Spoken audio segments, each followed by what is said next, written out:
I honestly thought it was just a PED presentation discussing like our data or how well our students were doing this quarter, because I know Mr. Bushy had talked about how well our school did as a whole on our IMISA MOI, and I was like, oh, it's probably just to talk about that. And I didn't realize that you guys were doing a award or anything until I had heard her talk about it and mention it, and I was like, that's when I was like, oh, okay. So the moment I heard my name, I was just pure shock. Like, I did not expect it was gonna be me. I know, I feel like there's other teachers here who would have gotten it instead of me, but just seeing the reaction from the school, from my fellow teachers, from the students, I was just very happy and in shock. I was crying walking down the bleachers, and it was a lot just to process in that moment. I think it's important to recognize excellent teachers because they don't get recognized enough. We do a lot just within this profession, and sometimes it's not always recognized, sometimes it is, but I just really think that these excellent teachers who are out there should be recognized more often, and I really hope in the future it does happen. Within my classroom, hands-on learning, I do a lot for math, a lot of manipulatives and stuff. Right before we get into the procedural part of it, we do a lot more conceptual learning in my class. So a lot of manipulatives, a lot of graphic organizers, drawing. As for reading, I like to tie in more real-world applications, so pulling articles from things that are happening right now. We like to read books about world events, and we try to do monthly book studies with one another. It's really encouraging that my students love reading. They picked up a lot this year.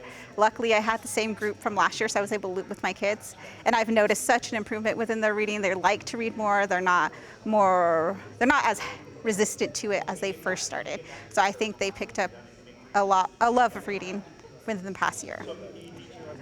I worked with one group. This is my first year in 5th grade. I was actually a 4th grade teacher for 10 years before this, and I worked really well with both grade levels.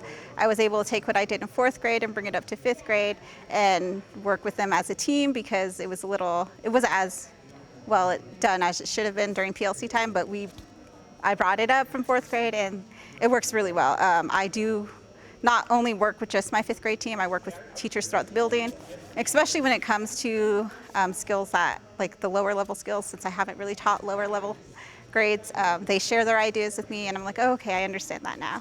Not just teachers I work with, the specialist teachers, the IEP teachers, but especially with the students who have those needs or services.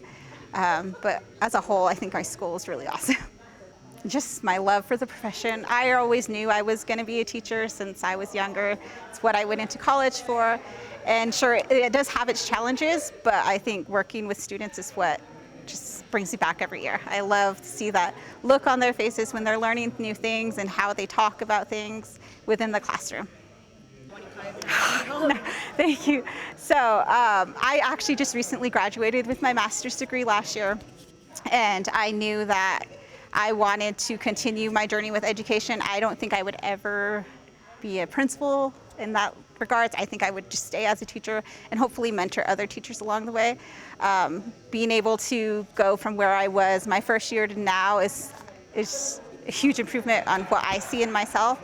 I am more confident in the classroom. I've learned a lot more strategies to use with my students, and it's just been an amazing journey so far.